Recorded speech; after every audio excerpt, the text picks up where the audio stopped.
You on this roof. That's what I be doing.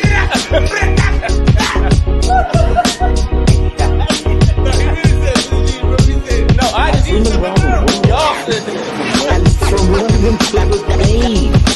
This hammer, gold hammer, every hammer, dirty hammer. And the rest is on its way to festive.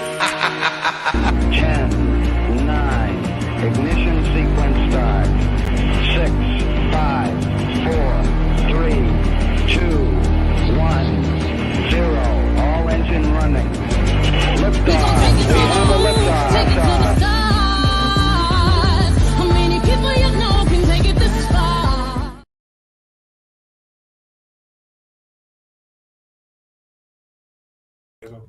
It was pretty good. All right. So happy Wednesday. It has what? Nothing, man. Go ahead. Keep going. I tell you, you know, Keep going, man. they don't Just ever keep do this going. on Good Morning America. They also get checks on there, so. You get a check, right? Once again, run the beat back. Good afternoon, good evening, happy Wednesday. We have a different kind of conversation, however, a much needed conversation that's going to happen this evening. We're going to talk about something that ties in together so well. We're going to talk about Juneteenth and our community. Both tell you where you've been, the other tell you where you are, and then we're going to talk about where we're going and how to restore where we're at. So that's a loaded chat to have with all the things that we got going on right now. So without further ado, I will let our guests, even though I think y'all know who's who, I will let our guests introduce themselves, and then we're going to jump right in. Let y'all have that. Age before beauty, sir. Man.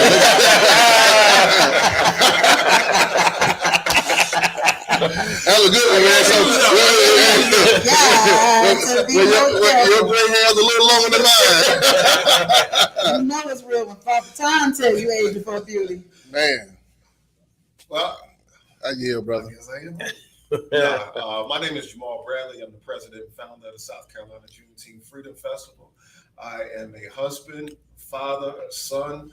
I'm the oldest of 8 and a concerned citizen of the Midlands. Amen to that one. Yes, everybody knows you. I'm gonna see We're back. I'm Aaron Bishop, local elected official, champion for children, faith leader, business leader, also affiliated with several organizations that do a lot in this community, and just happy to be here. So shouts out to everyone from the Met. I know me and Herc and several other people call ourselves the return on investment. So glad to be a part of this conversation. Right on. Well, we appreciate you all coming in with us today. I got to make sure we spread the word that y'all in here. Right. So I'm in my head making sure that we tell people y'all talking to us today, because this is actually one of the best conversations to have. And there was no one better that we could pull together for this talk. Jamal, with your experience with Juneteenth and then the knowledge of Juneteenth, and just explaining to where we come from, because we don't know where we're going if we don't know where we've been. So I know to a lot of people, Juneteenth is new, right? It's been signed into law, made a national holiday, but it's been celebrated since 1866 when they came back to celebrate the first one. That's over 150 years. I'm happy to say that I've been hosting a celebration of African American liberation and freedom for the past 7 years here in Columbia, and that our event will be starting Saturday, June 10th, going all the way to June 19th. So get your Juneteenth Joy Fest tickets. Yeah. Participate in the parade that'll take place on Monday, June 19th. The festival is Saturday the 17th at Sacred Park. It's a free community event. Everyone who appreciates our community is welcome to attend. Everyone who supports our community, anyone who wants to learn and understand what that struggle has been like, the successes and the struggles of our community since that time, is welcome to attend the event. That's all right. What gave you the spark to want to get this going on started? You said 7 years. I was like, tell us about the growth of it. The thing that made me want to start it, and I'll tell you this, I know people say it, you hear a lot of guys say it, behind every good guy is the woman. And the idea that even the knowledge, me learning about Juneteenth came from my wife, Rabia, so I'm grateful for her. But we, in learning about what it was, even then, some of the people we reached out to, because we was club people, you know what I'm saying? Everybody wanted to make it a party, but I thought it was such an opportunity to impact some change and raise some awareness. So we kind of shied away from the, party. Of course, it's a celebration, right? So you do want to have a good time. Right. But they was trying to pull out the grills. Yeah, I mean, that's cool too. You know what I'm saying? Just like we do on 4th of July, shoot the fireworks, have a cookout, everybody get together, play some music. But Juneteenth is a little bit different. It's a time to remember what it is that our ancestors endure, reflect on our lives and our community, and then plan for the future. What are we going to change? And by the looks of things, there's quite a few things that we need to change. Right. That's so real. With the things that need to be changed, you and I have conversed a few times on the phone, and you and I was coming up with a few ideas. Could you elaborate on some of the things that you wish to share here that are coming up in the near future? I mean, I know you're pretty heavy in what you got going on with kicking it with dads. Also, we appreciate that. Yeah, I can tell this is her subject right here. That would sound like Dan Rather tonight. This conversation ruins the boy's soul right here. You see it, right? A little CNN-ish. All right. It's okay. Oh man, we needed that moment, man. And we are in a moment. Everyone needs a moment, right? It's hard to kind of laugh in the wake of what we're dealing with as a community. Right. And as we begin to take this journey towards celebrating freedom, I think it's been said that no one's free until all of us are free. Right.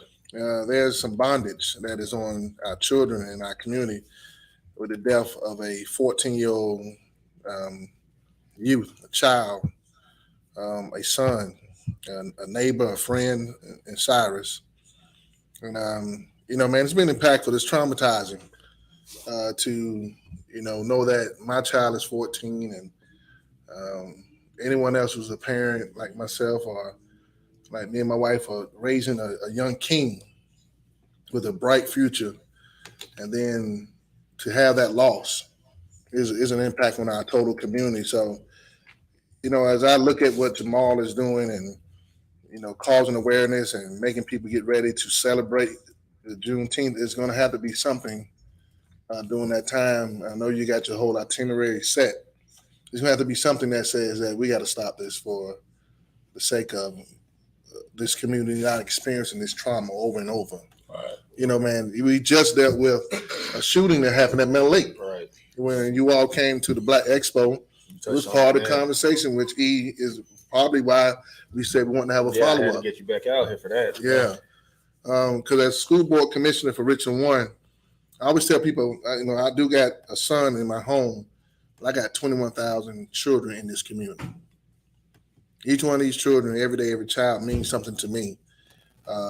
So in Richland 1, so we got to talk about it. Not only talk about it, we got to be about it because it's time to do something in our community to be the adults. And where do y'all feel like the disconnect is coming between our generation and the younger generation?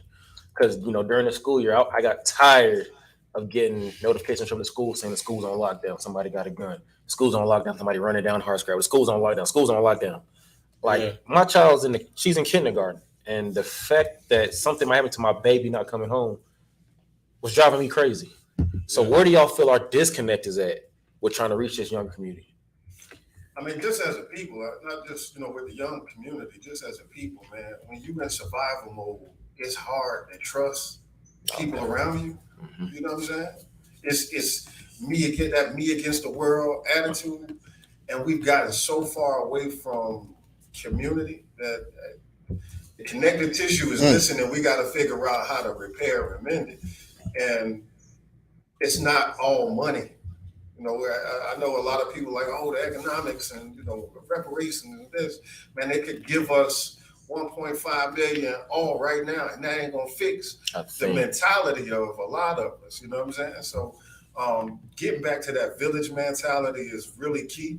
I know we can't say nothing to nobody else kid. Now, I remember, like I said, I was born in Philadelphia, but we moved down here.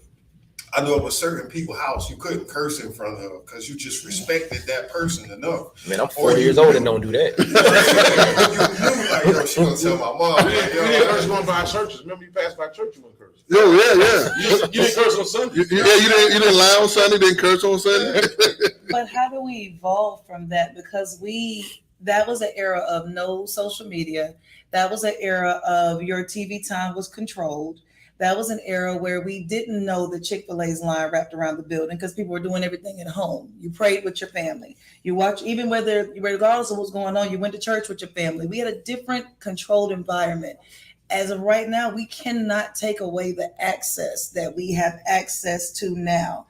But so like now, these parents will let their kids talk freely. Your kids can come in the house and tell you how they feel. They can tell you what's going on. But at what point do we reconnect with the fact that they are desensitized to real life? Hard. It ain't nothing It's to pull hard. a trigger. You pulled a trigger at a park with 100 kids at it and aimed at the kids? Yeah.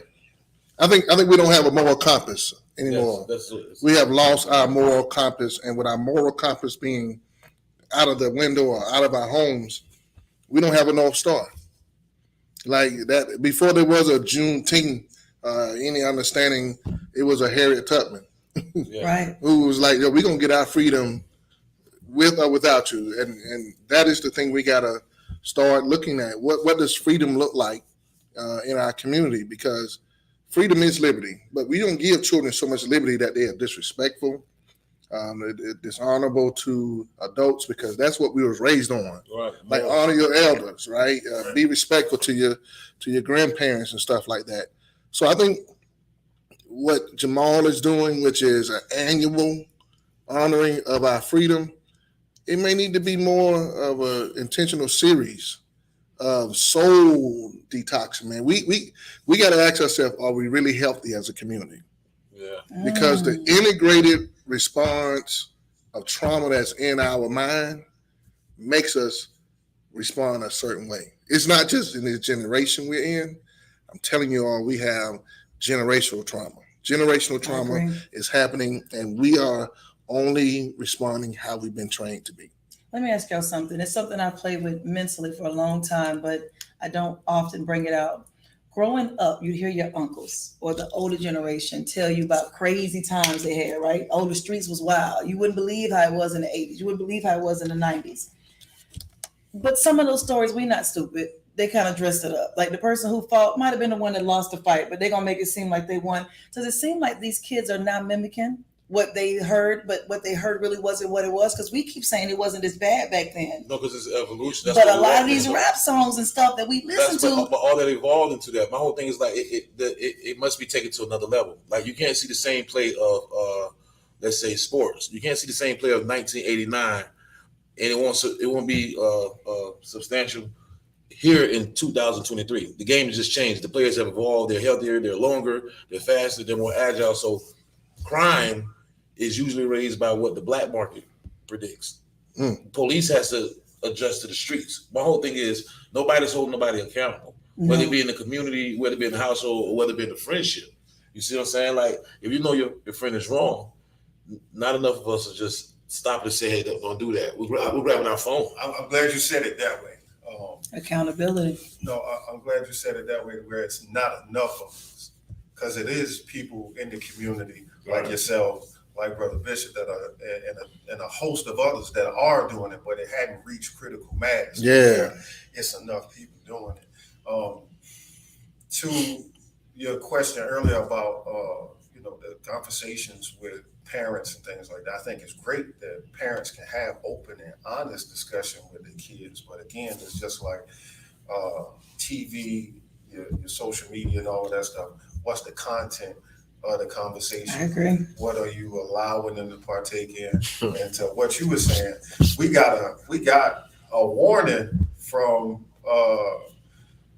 back in the day, BDP, self-destruction. We headed for self-destruction. Yeah. They were saying, like, yo, if we keep going down this road, it's only going to get worse. It's only going to And get you worse. seeing that. You seeing what he said. And a lot of it was, it's not that, what's the phrase, art imitating life? Or life imitating art? Yeah. Don't get me wrong. Art It's, imitates life. we know what go on in the ghetto, in the hood, in the country, and all of that stuff. You know what I mean?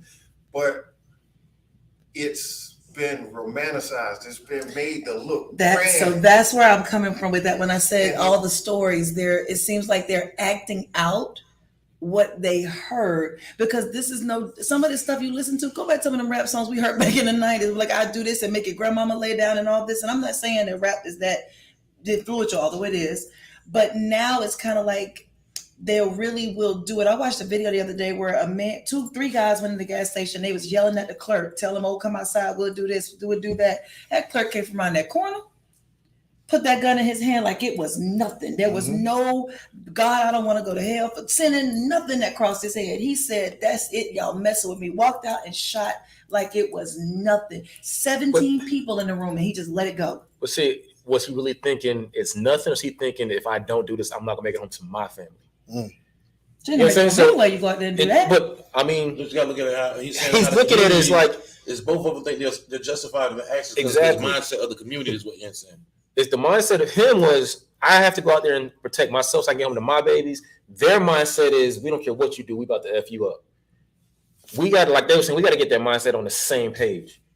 It's a hard piece to swallow right now, because I just don't know how to mindsets are not on the same page. People ride by now and see fights on the street and will keep going. I've seen that. They won't keep going. They pull out their phones to record it. Yeah, they're gonna do that. Like we saw that young man get beat up in front of the Family Dollar across from Ridgeview, and I seen it on Facebook. Why was nobody stopping this fight? Nobody. But at the same time, gratification from likes would have been more than the gratification for being a good person. For life. being a good person. From the wrong mentality, though. Because you would have got my like if I seen you stop the fight. Hey, chill out. Oh no, that's corny. That's corny, bro. That's corny because you just saying so let's talk it out. That's corny. And that's where the desensitized comes from. They give you the corny signs. Where is the regard for human life at? A lot of people don't want to take that. There is none. There's no regard for human life. Nobody sits back and thinks, if I get mad and I come do this, we say, you walk up in this house, you'll limp back. But when you do that, somebody's mama's gonna get that knock on the door. And you thought about that, but that's also why war times, Americans are the ones that are a little bit different, because we will think before we shoot sometimes. These kids do not think before they shoot. They are letting it go. I think it's too easy for a young person to walk up and shoot somebody else that look like them. And I think a part of it, I'm not saying this is the end all be all. A part of it is they have not been taught anything in school and probably at home about the great things that somebody look like them has done throughout history. History didn't start with slavery. What we doing now is getting back to what we was doing before we was so rudely interrupted. Yeah. But then think about it, it's never been a time like this. We came from different cultures and races, different cultures and religions, even when they snatched us on from Africa to come here, right? I was just down at the Penn Center, and she was explaining to me how they came up with the Gullah Geechee language, right? They snatched all them people who spoke different languages, right? They didn't have a way to communicate. So the resilience of our people was to create a language so that they could communicate. We can do it. We just need a little bit of time and opportunity too. And that conversation alone, the history of us, I've been to the Penn Center, and to walk through that place and see where we were to where we are today, it'll humble you. Oh, yeah. It sends chills up. We don't want to stay in some HBCUs because the dorms ain't nice, but them little beds and that little table make you realize life was a little different back then. And they were just thankful to be in the number. Where do we get back to the gratitude of the evolution? So I'm gonna go back to Jamal. I was talking to Dr. Bobby Donaldson, who is the historian for University of South Carolina. And if you know Columbia, we had a Black Wall Street at one time, and it's a mural right there on Main Street to the right. If you're walking down Main Street towards the Capitol, huge mural right there, and it's where the Black Wall Street was running through downtown. I said, "What happened? what happened to Black Wall Street? He said one word. You said a few minutes ago, community. We lost community because Wall Street is not about a street. It's really about community. Mhm. And we don't have community wealth. You have community desolation, where people will find a coping mechanism that is just negative talk, negative action, and it's what they will find sustainable. It's what will make them feel good about, treating a brother in a certain way or treating a family member in a certain way. And Frederick Douglass said it this way. He said it's better to build up children than to repair broken men. Mm.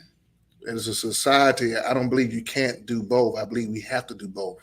We got to both. build up our children and we have to repair our broken men. And it may be that all of us are dealing with a need for therapy, conversations, and even just meditation. Like there's a friend of ours I know, he does black men meditation or black men Deidre Bostic. It's a tool and a resource that we as men need to really practice. And not only just men, everyone who is part of our community, women, children, need to repair our lives every day we wake up. Because either you're going to repair or prepare. You repair yourself or prepare for a better opportunity. The choice is yours every morning you wake up. Right. How did we get us to use our vendors more? Or I know you do a lot of vendors when you do the Juneteenth, and you allow people the opportunity to see how many vendors we have in our community. But how do we get rid of the narrative that, and I hate to say this way, but It's only one way to it's say only one it. way to say it. It's only one way to It's say a it. lot of what happened to that young man. Mm. There are a lot of other cultures that come into our neighborhoods. Mm-mm. They throw a little music on, play a little songs, you a little Fantasia when you're walking through. They don't use the stuff they selling you. They don't eat the food that they selling you. Because their stuff is always different in the back, but they always come in our areas to do it. You don't get to go out there and see Now we Mr. talk. Rick's on the corner. We come to his store and we know that Mr. Rick's store here. No matter what we do in these streets, you respect Mr. Rick's store. Don't nobody do nothing to Mr. Rick's because he been like Johnson's. You respect those people in those areas. How is it that we don't have the Black Wall Street no more? And with the vendors you get, how do we get more support going to them? So Loaded question. that's a multi-layered question, right? Sit back on this one. So some people may agree, some people may disagree. But if we had our own movie theaters, bus stations, Talk that talk, George. bus companies, Black Wall Streets, and things like that, which there were hundreds of Black Wall Streets. Yeah. We only know of the one where Tulsa. Tulsa, but there were hundreds of places like that. They either were raided by Ku Klux Klan, Yep. or they ran highways through them. And if y'all familiar with, y'all familiar with it because y'all down there, right? So the green was the Greenview. Yes, sir. Yeah, Greenview. Over here. Talk it. Yeah. They ran to the 277 through that Sure neighborhood. did. Right? That changed the neighborhood. Straight It down the split middle. it up, right? Now we about So- to talk about something. Go So- ahead. Yeah, he on one now. Right? We asked to be integrated into their society and not to have our own. And now we trying to fight to Get get it back. it back. They always tell you, be what we careful what thought you ask for. was- What we thought was, and Dr. King said it himself, I fear I've brought my People into a burning building. He did. It might have took a little bit longer had we stayed the course. It might have been some more issues, but economically, as a community, we'd be in a different space. But see that the thing that they trick you and they shift the paradigm with the oversaturation of what they're doing on social media, entertainment period, is they have you thinking that you're racist for wanting to support your own and building your own. They already got it. I already know that, but what I'm saying is, if a black man say, "No, I want to support this business because a black brother got it," you're a racist. You're a racist because my whole thing is like they don't want you to say, it should be something wrong with you supporting it. Whereas if they go to court, it's only black people, poor white people, and Mexicans. So where other cultures got their own I think one judicial thing. system holds. I think one thing we got to do is start clarifying the difference between prejudice Yep. and racism. Go ahead and clarify that real quick. I'm clear on it. I said No, they're no, I'm promoting. talking about people who look like us who say it, because it's a lot of us that say it. That's It's a true. lot of black people that say black people can be racist. I personally think that's impossible because we don't control no institutions that keep nobody else out. Right. Now, prejudice means I prefer you Yes. to be prejudiced with your phone, with your Apple phone, iPhone users. Right. You know what I'm saying? Right. That's a prejudice. I don't That's the want prejudice. that. You know what I'm saying? Right. Right. And I prefer to go to black businesses. That's not racist. That's not racist. When Caucasian goes in J.C. Penney's or whatever, or the thousands of institutions that they own is supported, is anyone calling them racist for doing that? It's not the racist talk I hear when it comes to black businesses. I'll tell you, and we had this talk yesterday. No, they ain't got no good customer. They don't have no good customer They ain't got service. no good customer We don't do service. nothing right because black always has a bad connotation. It's evil, it's dark, it's a problem, it's dangerous, all those different things. So then you see our business, you be like, well, we don't do business right.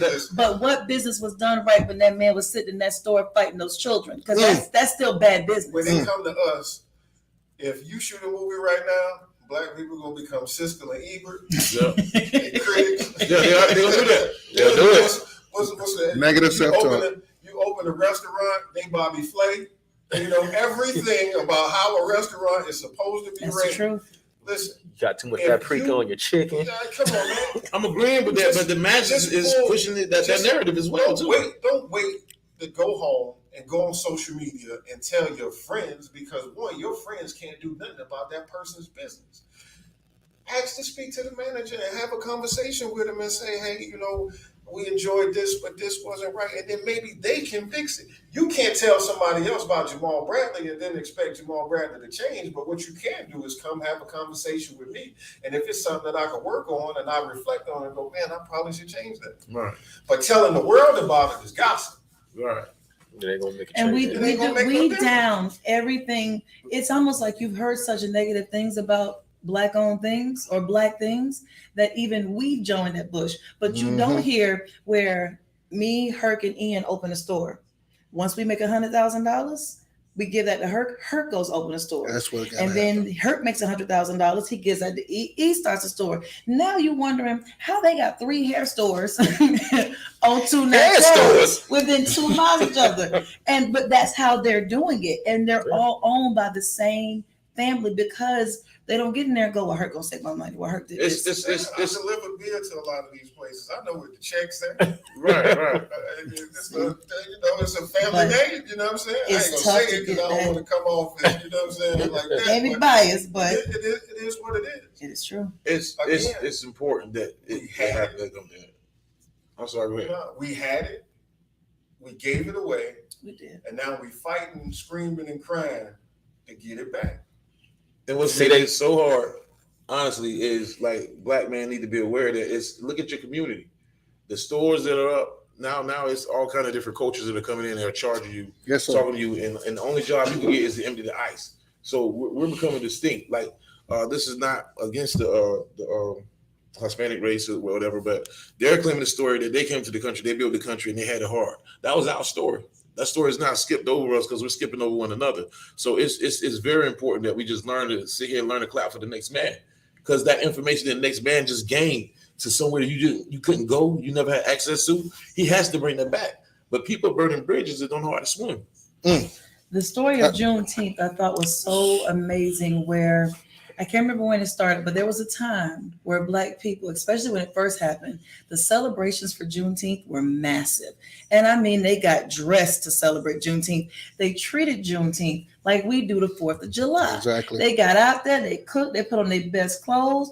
I mean, they went in about it. And one narrative, and I think you and I have talked about this too, they made it sound like for us after we were free, that we were like lost Israelites. We didn't know what to do. We didn't know what to eat. They were the ones that built it for somebody else. They knew how to build it for themselves. It's actually slave accounts saying that, well, we're gonna take over because we're the ones who know how to do everything.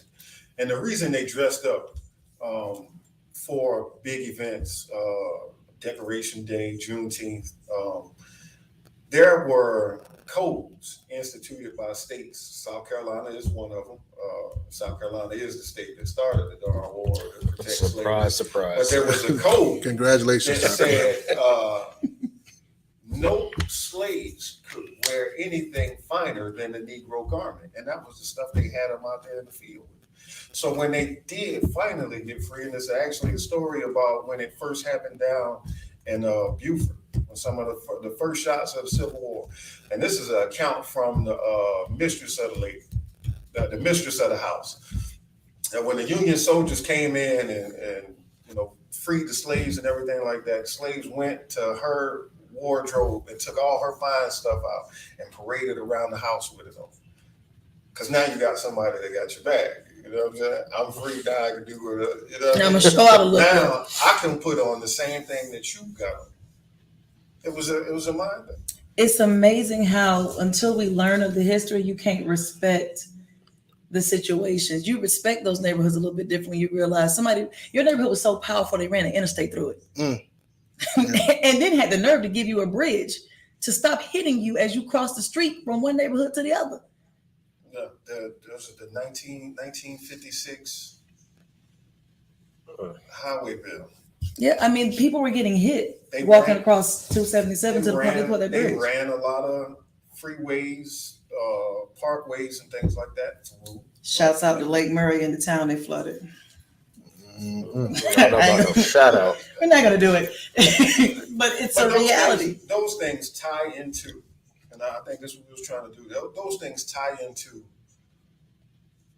why wasn't it convenient for that community back there to walk into a store where somebody looks like the majority of that community is the owner and has a respect or appreciation for other people that look like, that person was not from the community. He did not respect the community. Obviously, if videos are floating around with him, fighting, customers or potential customers, regardless of what they're doing, and this new incident, like we were saying earlier, and it's a little tough. My son will be 15 next week, so he's 14 now, and I'm like, My baby going to the 7th grade. You can, we used to walk to the store all the time. All Yeah, man. the time with nobody. My mom would send me to the store. Mhm. She won't send you now. I will not send my kid anywhere. Looking all that stuff, Oh, ripping the pages out that cover for money. But just think now, somebody has it in the back of their mind that they can't send their kid to the store. And let me speak to this because there's a word that used to go around in the 80s when a brother couldn't get a job or he couldn't get a chance at buying a piece of real estate and open up his own store. And he always would say, man, the system got me down. Y'all remember back in the 80s when that was a word that floated around? Went from the man to the Yeah. system. And it's systems out there right now that profile our young black boys and our black girls, where I don't know what happened before this incident happened off Park Lane, but you have to tell me that this man judged this young boy from him walking in, that it made him feel this certain way about a young man who he didn't see as a young boy. Fear. He saw him as, that's right, it's a fear thing, where he was intimidated enough to want to pull a weapon on a 14-year-old kid. You know And how so- powerful you got to be for a culture to fear you because of your skin and your size. And so when Herschel was talking about, not Herschel, Hurt was talking about how these systems are portraying us, we have to literally start, erasing that narrative or that dynamic that our kids are a threat when they walk into a store. Or, when Trayvon Martin happened, right? What did it tell our kids not to do? Don't wear a hoodie, Wear hoodies at night. Don't wear a hoodie. right? Because automatically they judge you. There's a lot going on in our society where we have to literally have conversations with our children about how they present themselves. You do. And that's bad. I get tired of people seeing my son at 6'2", almost 6'3". At 14? Yeah, man, he's a big kid. I'm trying to scared of y'all size. I thought I was playing. He's 185 pounds, and the first thing they say is, "Man, what sport you play?" Right. I said, "You ever want to ask him about his grades? Yeah. You want to ask him about his community service? You want to ask him about his heart for humanity?" And when I look at what Jamal is doing with Juneteenth, man, it's going to be about us really addressing what we're being profiled as a people. So the systems, man, that are out there through social media is constantly putting our people out there that we're dangerous, we're hostile, we're aggressive. We love to fight, we love to party. We got to change this. See, that's what I'm saying. Like, it's hard when that system is out there. So anybody who's trying, like I said earlier, when he was trying to break up a fight because that's the right thing, the system got you thinking that's corny. So my whole thing is like to change the paradigm, change it or shift the paradigm of anybody in your community. It takes more than one. It takes a village. It takes more than just a nonprofit. Like we were talking one time before, like it is pretty dope that he's doing what he's doing because it's a reminder of what we're supposed to be doing. But at the same time, we got to use this shock value on something good the way we use this shock value on something bad. Because when somebody gets shot, somebody get killed, we're together for a week or three. So we could create something on the opposite side that's positive. We could be together for a week or three, and then you got something that's a week or three, and then you got something that's a week or three. You know, we just spread it like a positive germ. Yeah, man. We got to learn to trust one another in our community. Trust. The word. Need to talk about that a little more. The word trust. Elaborate on that, bro. Man, listen, I think that's part of the broken system. We don't have trust. We don't have empathy for each other. We'll forgive everybody but ourselves. Back to what you said about the business, right? They serve the devil. Many of them will be in jail awaiting sentencing and won't be out. By age 25, almost half of their kind have been arrested for crimes, and the others ran faster and hid in the dark. Facts. That's what. So you're either a criminal or a criminal that got away. I get things. It's hundreds of comments like this on the Juneteenth page. Does the festival include free drive-by shootings? But again, we don't control our own narrative, and we really should be fighting to.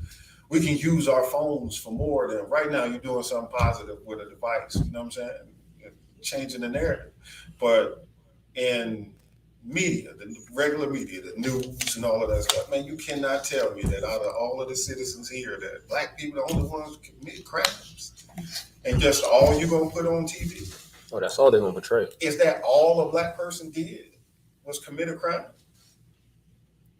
Why they don't come to the school board? I was waiting. Do you want to pivot on this? Why they not there That's showing the work that y'all doing? Why they not at the meetings with 100 black men? Why they not talking about all of the fraternities and nonprofit organizations when they say things like, "Oh, their own community doesn't care about the gun violence that's taking place in their community"? It's dozens, if not hundreds of community organizations that actually care and do work to try to change these things, but they're not getting media attention. Bro, you know, the narrative from the narrative that get played is, and the understanding that comes from ignorant other people that was ignorant. They don't care themselves. They let it happen. That's not true. That's not our community. That's a lie.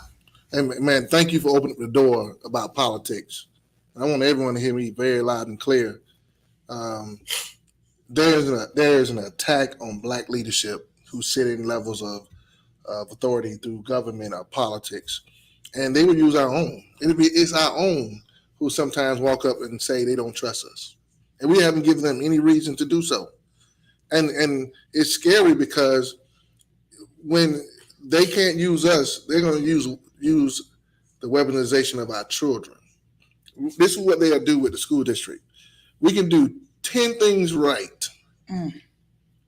I mean, you're helping every child every day. You're making sure teachers are getting competitive salaries. You're putting resources in the communities that really need it. So you're providing equity. You're making sure every child is protected through police at every building. Congratulations on all the graduates from Richmond 1. Man, I appreciate you, brother. I appreciate y'all, man. But then they'll come back and run a story on some nonsense. Like they pressed in the video of what happened at C.A. Johnson's graduation. Of all the graduates, Hundreds of kids. all the graduates, what you gonna hear is what happened in the parking lot with Johnson at the graduation. And then listen, it wasn't our children. It was a community outside of Richland One who came into Richland One and instigated all that. But that's what they wanted to say. That's what they're gonna. That's what they want to about. promote. That's the image they wanted to portray and let people see, because it's going to cause us to distrust each other more, not have faith in each other, and no empathy. It's not just them though. Man, it's a lot of us that'll take that same information and share it 100,000 times on social media going, look at us. But look at you sharing. Helping the cause. Amplifying it. It's a lot of self-destruction is the name of the game for a lot of it. It's a mindset shift. I think that's where a lot of this starts. And it's not nothing that any of us haven't been guilty of, but it's so the norm right now. It's like, you talk about this all the time. You say, get your business rolling and going, and one day you'll just sit back and watch it run itself. That has been spewed on us for so long. They don't even have to work no more. We do it. We do it to ourselves. Willie Lynch letters make it big. One of the biggest things in that Willie Lynch letter that will always hit is if you make the black woman did not respect the black man because she sees that he can't protect her, she's going to make her son softer, but she's going to make her daughter tougher and harder. So you're going to see the boys honor and want to be more like their moms, and you're going to see daughters start acting more like boys. So now you got women acting like men. But that's the whole thing. So when that went on, they got the Jim Crow laws. Okay, the Jim Crow laws. Then when they went on, they went with the DSS system, whatever, where the man can't be in the house. So they took fathers out the home to stop proper development. I always say that. And that's true.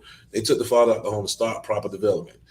They want that woman to have so much, so the man could have so little, and that's the system I believe they have.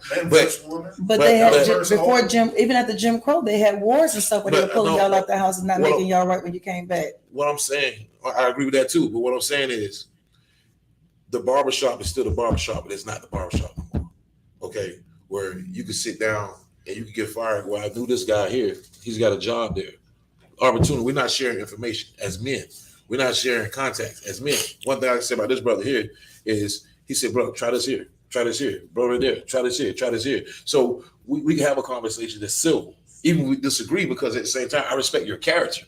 We don't even take time to pour into these kids to understand. We have no liaison. We thinking that our old ways could just be that because of our age.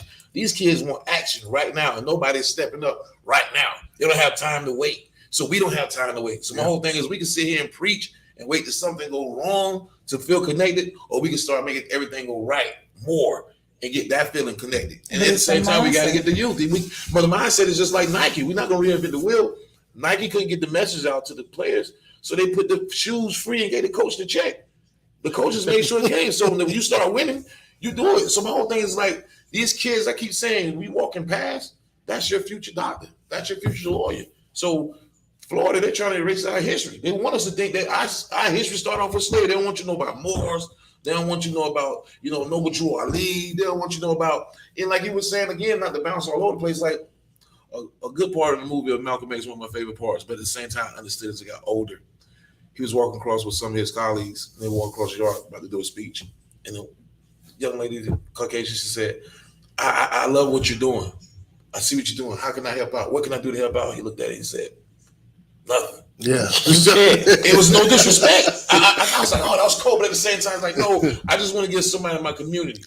They got the same values that you think you have that I could sit here and allow the core. Because if I get somebody something who has nothing to keep the system going on to get something, that's foundation. Nobody wants to be the spark. Everybody wants to be the flame. I've always been taught, especially from when they talk about control-wise, the head fall. If I push you by your head, the rest of your body gonna follow. Even though you could be a whole 6'7" man weighing in the 300, if I get your head down, your body follow. If mentally I can control you, I don't care how strong you are physically. It could be 8 billion of y'all working in my yard. If I got all y'all mentally worked out, y'all don't have enough sense to go, that little help in there by herself. We can take her. It's a mental thing, but that mental power, just like he said, them letters, Willie Lynch letters didn't start here in the States. Them letters came from the islands, and it was like, listen, this worked for us. Try it over here. That's what it did. And it has lasted for centuries. They just renamed it. It's just a mental concept. So what you were saying, I think what's needed right now is not a figurehead. What I think needs to happen is all of the groups, all of the organizations, all of the people who say that they're for the community. It's probably time to collaborate, because what we're looking at, the challenge is too big for an organization, too big for a person. It's too big for a small group. We're going to have to get together. I agree. You're spot on. There's a study that came out in 2015 that said if you can't achieve results in isolation, the only result or the only thing you have to do next is find mass collaboration. Mm-hmm. Like, think about it, bro. When we was in the pandemic, whether you believe we were in a pandemic or not, we all was in a position where our homes was our shelter.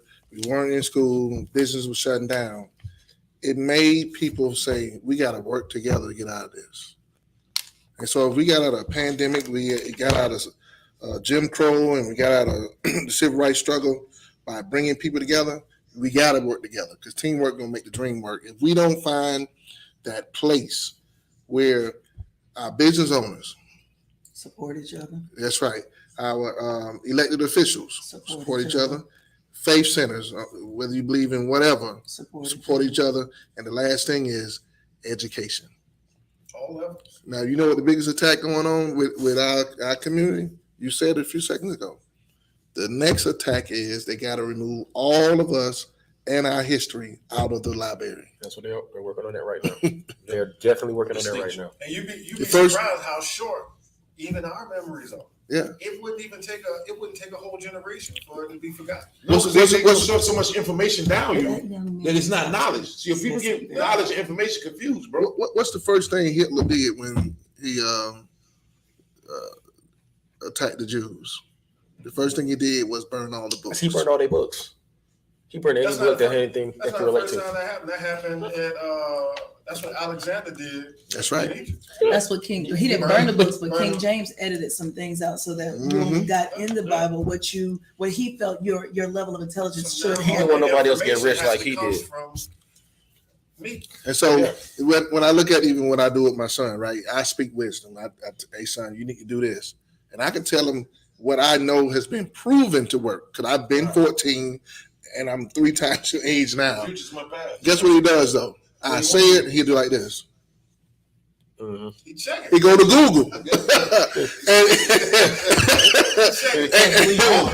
all them kids from St. Louis, now you gotta show You gotta show them they're from the show me state, bro. They are, because I used to tell my And so grandma we're that I really Googled battling that with that. thing. We're really battling with that, man. You are, because growing up, you heard all the time, if you drive with that light on, you're going to give me a ticket. I swear to God, that's my favorite one of my grandma. We Googled it. You don't need no ticket for having no light on. Knowledge is power in so many movies on so many levels. Like the Book of Eli.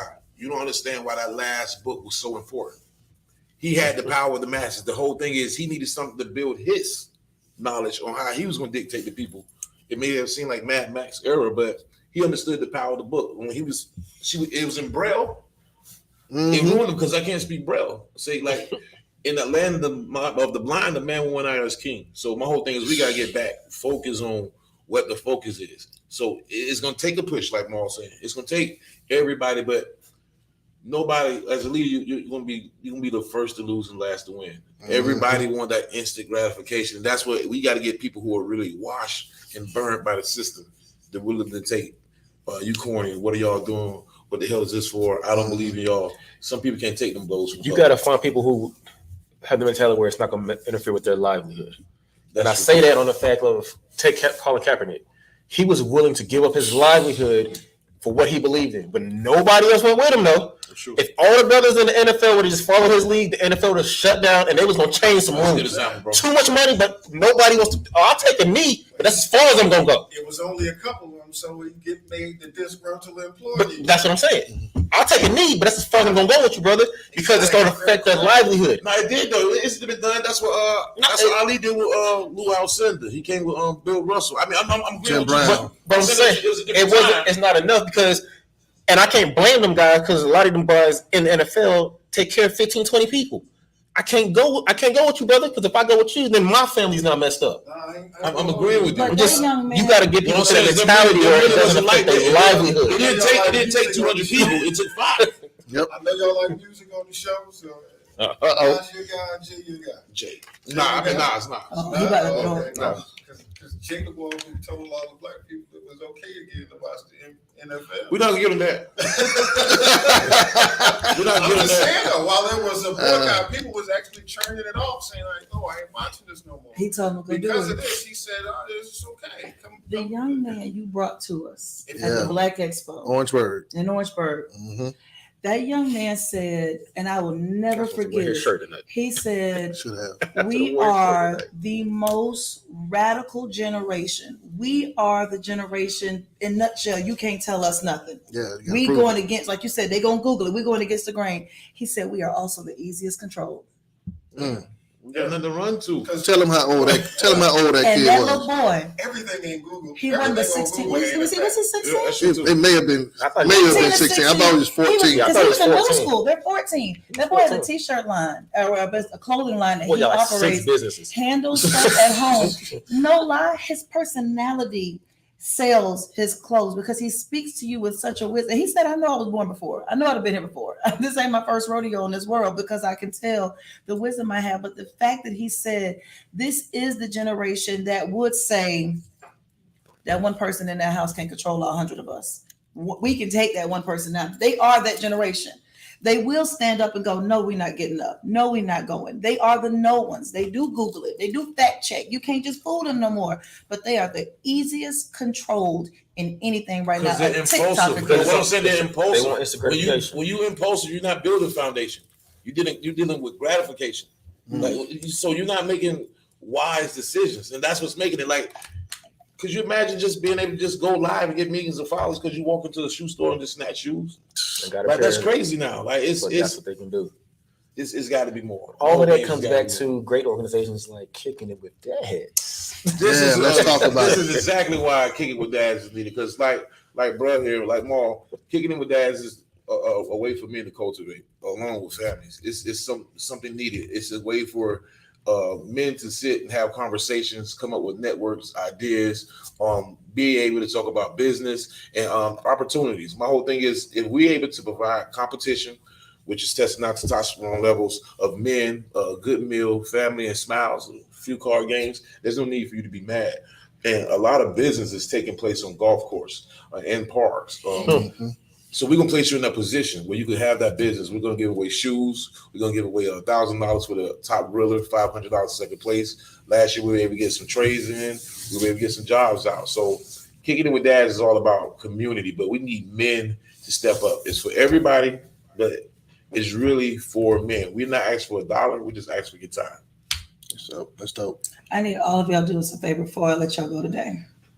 I know we've all talked about what led us to all being here, how we got here, what can we do to get back, everything. But one person put on there today, but what's the solution?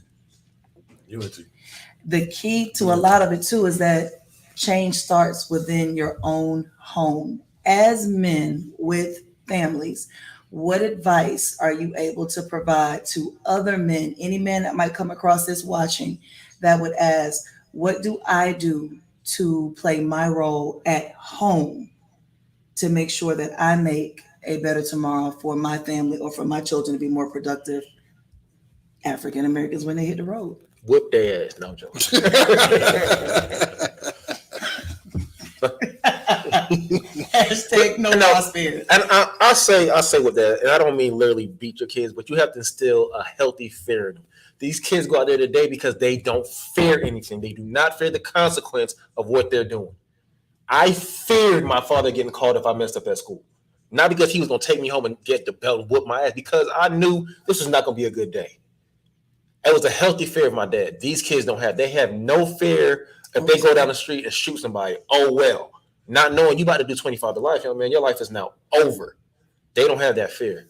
So I would say you have to find that balance. You have to install a healthy fear into your children. And like I said, I don't mean getting the belt or, What you mean for the love of respect? a level of respect. And not just for me. You better know when you walk out this door how to act as if I'm watching you. I don't need nobody calling me saying, yo, Elena was at school doing this. Oh, no, she wasn't. Right. I promise you, no, she wasn't, not mine. And when I tell you that don't sound like my child, because I know my child knew better. Right. I don't want to be one of them kids. My baby wouldn't do that. When you know your baby would do that. But I'm telling you right now, I was out cutting my grass today, and I heard her get loud with her mama. I told her I will snatch your lips off your mouth if you ever talk to your mother like that again. And she was like, I got you, Dad. It won't happen again. Right. Now, I'm not gonna put my hands on her, but she know he meant business. No, You know what I'm saying? I'm not gonna put my hands on her, but she know he meant business. Sorry, Mom, I'm going to the car. That's what I heard as I hung up that phone. So that's my advice. 0 or our spirit, we got it. All right. I'll say this. I don't know if there is or ever has been a perfect parent or a set of parents. I don't think it's a cookie cutter approach to parenting. For what works for me and my son and my daughter, who is now 21 in the middle of 20. My daughter, who is He know how old you are. my daughter, who is Even on his age. 23 years old, and my son, who is 14. Conversation, discipline, and then showing up has worked for me. Showing up as best as I can. We know parents work; they trying to provide and things like that.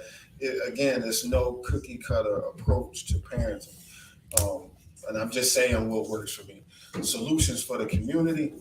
I think once men take their rightful place in the community as the head and come together, not just a one man, like I said earlier, but a tribe of men coming together and saying, this is our village and this is what we are going to allow and not allow. Then we'll just keep going down this road. But I think it'll start with getting men together, groups of men. Yeah, I want to be the weakest link in my crew. 0 raw spared in unity. I think You gonna stop making me feel like I'm Lucifer out there, piece. Hey, no child left behind. Literally, I got you. I think we need to develop a delicate balance between two mindsets. One is a fixed mindset, and the other one is a growth mindset. With a fixed mindset, there are some things you should not compromise. Some things that should be the God honest truth of how you discipline your home or how you govern the way your household runs, whether you're male or female. Because there are some single parents out there who are doing a great job, phenomenal job taking care of their household. But then you must start to advance from a fixed mindset to a growth mindset, because nothing grows without fixed or being fixed or structured. And if we're going to grow, it goes to what that young king said from Orangeburg. And I want everybody to hear this. This was powerful to me. It may not be as impactful to you. He said, in order to grow an empire, all you need is two people. Everyone needs two people to grow. And what happens is those two people will get two more people and becomes exponential growth. If you are a good brother and a great sister, just get two more people. You don't have to get a nation. The nation will grow. The tribe will come. Just get two more people, and let's push forward. See, that's why I got y'all for the CT. Two more people. and if we start to get into a growth mindset, man, I believe we can cause what is needed in our community a tipping point. A tipping point says we get to a place where we have an ability to be unstoppable. If you ever been on a roller coaster, you get to a place, you're at a height, and when it comes, There's no stopping where it goes, and we can build that momentum. I believe it's there, but there are some people who have lost hope. Give people some hope. Go to Kicking with Fathers. Go find some hope out there. It's going to be plenty of men doing the right thing. Find you 2 brothers. Find you 1 brother. There's going to be some great events coming around for Juneteenth. Go out there and build momentum through trust, relationship, and empowerment. So we got respect, zero raw spirit. We got unity. We got growth Hold and on, balance. you got another point. Hold on. One last thing. I went to 29203 today, and I saw something monumental. Akatunde, he was a comedian with I think it's the food line off of Fairfield Road. He has a spot there, and he brought in everyone who was doing something in the community.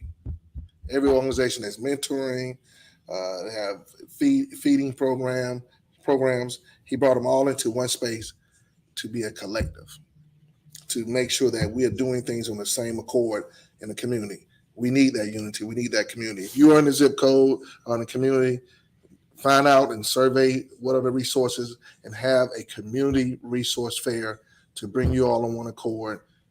Do checkups on the success of that community collective and keep pushing forward. So that's still a part of the growth. So we got growth. You came through with unity. I ain't gonna say it no more because you think it's, but respect and zero raw spirit. Where's yours? Mine is a melting pot of all of them, honestly, because I believe in what bro was saying about being stern to your kid. You got to keep that balance of fear and respect in order for that kid to grow. But you got to let them know who's boss and why you're treating them this way. With the unity, I concur wholeheartedly. Like, it takes more than one.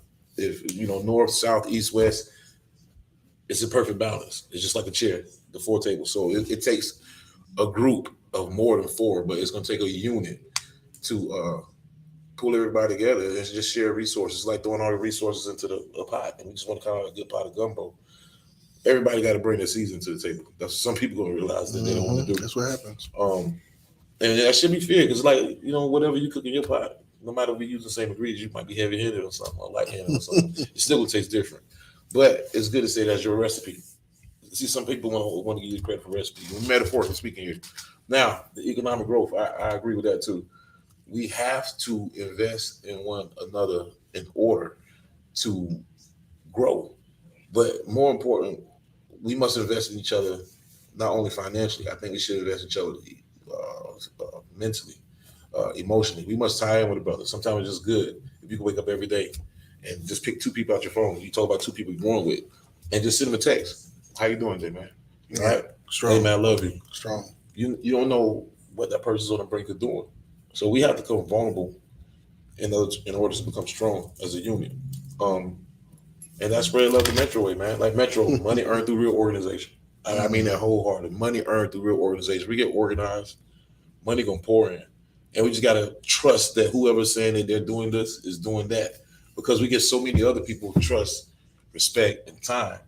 And we know they're stabbing us in the back. You understand? So we got to come a little bit more patient with each other as far as a community, as far as a culture, and as far as a gender, especially as a gender. Yeah. Tonight's show was really to bring us all together to Hold have on, a Chris. You don't have discussion. any advice for the men from a woman's perspective? I just told you on Good Morning America, they let people finish.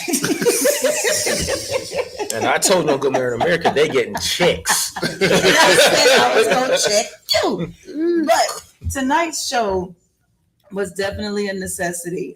Everyone loves when we do the Battle of the Sexes conversation, or when we come together and we're talking about something that's juicy. Like you said, everybody loves the drama and the gossip, but when it comes to the real talk conversations, we tend to run, hide, or that's boring. Like Herc kept saying tonight, it was corny. But the reality is, these are conversations that we need to have.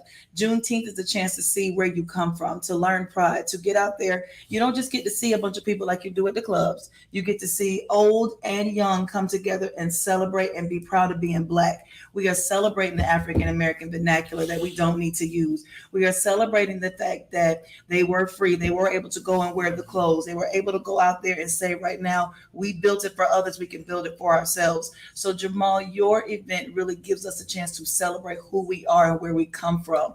On that same token, Kicking It With Dads comes in and tells you what we need now. We need to get families out and get out and have a good time.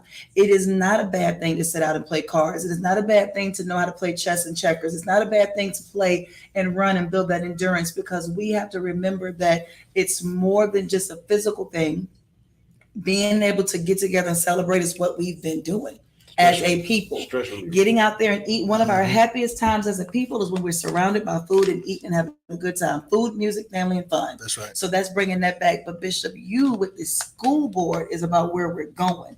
If we do not get off our behinds and get into these schools and get into these board meetings and start talking to these principals and these teachers and making sure that you are embracing my child's gift, not recommending them to be on a 501 plan or something and pumping them with medicine, then we're in a different ballgame, because now you're taking a genius and calling him a problem or her a problem. And now we're losing, because now you go to become the general in the military and you can't, because they got a disability on your record. That's right. But we don't understand what's going on. We're sending people out and we're hoping that the world is going to take care of them when the world does not. So you got to get out there for the schools with the future. You got to learn where we came from, because you don't know where you're going, and you got to be the head of the household. It is time for us to celebrate family and men leading again, because we tired, boss.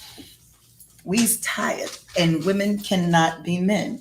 I love that Ivory Thigpen once told me, Adam, ATOM, and Adam has come together, but it's just like biblically when you talk about Adam, you take the woman out, she comes out from the place of his rib that protects his heart. We got a job to do as women. And there's a protector that's in us, but the man is the protector, the provider. He is the logic of the family. That woman is the nurturer, the multiplier. We have a role to play on our side. We can't be y'all. You can be a politician, but she gonna help you be the president. You can get the house, but she gonna make it the home. You can give her the seed, but she gonna make it a baby. But together, y'all just two individuals with great ideas. So the power of two is extremely powerful, but we're getting away from it, because like you said, DSS and stuff tell you, don't put that man in that house. I will give you this $100. And then the world makes it seem like we can do better without y'all. But together, like you said, that 2 equals growth, right? That's right. You got to take 2 to make a baby for you to grow. That grow is a necessity, but the more we grow, the more powerful we are. So that's why today's conversation, having all men on the panel, having you all talk about the different dynamics and the aspect, watching Ian and Herc do it, kicking it with dads, watching Ian and Herc be great dads and have the nurturing and loving conversations. Discipline is a necessity, because if you can't raise them at home, the prison gonna raise them in the streets. There's no ifs, ands, or buts about it. I thought Red would have hit y'all with this one, spare the rod.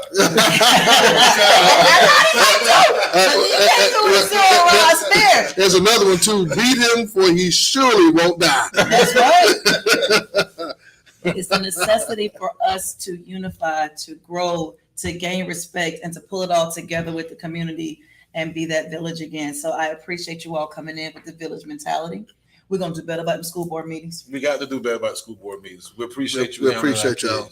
We appreciate you for growing one of the biggest black culture. Trying to educate in the United States of America, bro. Like right here, to have you on the show for real. Like the numbers you get, man. Definitely agree. And I want to include this for the people leaving the racist comments on my post.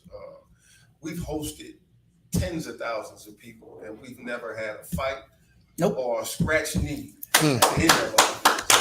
Just like Drew trying to give it up. Jamal, I hope you all become as big as, Pink Ice is always one of the biggest black events in Columbia. Yeah. I pray you all become equally as big. I hope you take over the state fairgrounds. I hope one day we get a set of grounds that we own. And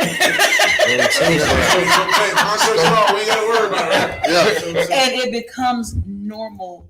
We had a conversation one time with a friend of ours that said, you got to be proud about being black, because we grew up in a special culture. There's a special way. Oh, man. It needs to be okay to be black. I'm not anti anybody, but I am excited and pro where I came from. He wasn't talking about the skin I'm color. super okay with it. Which And I we love got to being be black. okay with what we did. Yeah, we season our food till we sneeze. That's the ancestors telling you that's enough, child. You ain't sneezing, it ain't sneezing. That's right. It's okay to be who we are. We are loud. We have fun. We have a good time. We love to eat. We joke. We play cards. We dance. That we celebrate. And there's nothing wrong with that. But be okay being okay with who we are. Unapologetically. Pro-black. Jamal, we appreciate you. I call him Father Time. Y'all see why, right? Hey, what's up with the concert? Concert good, right? You gonna tell them about the concert? Yeah, it's concert. Yes, join us for the Juneteenth Joy Fest Saturday, June 18th at the Colonial Life Arena. Ty Tribbett, Jacqueline Carr, Yolanda Adams, Jeffrey Lampkin, John Lincoln, DJ Puff. Shout out to T3 and Full Time Entertainment, JuneteenthFreedomFest.com, and you can find all of that information. Hold on. You got more going on. What's because you can't catch us at Kicking It with Dads. Bro got something going in Blackwood, so catch one and you can't catch the other. Yes, join us Saturday, June 10th in Blackwood, South Carolina for the Blackwood Juneteenth celebration. There's a growing African-American community up there. They asked us to bring the event up there, so we did. And we're going to have a good time. Again, that event is free and open to the community.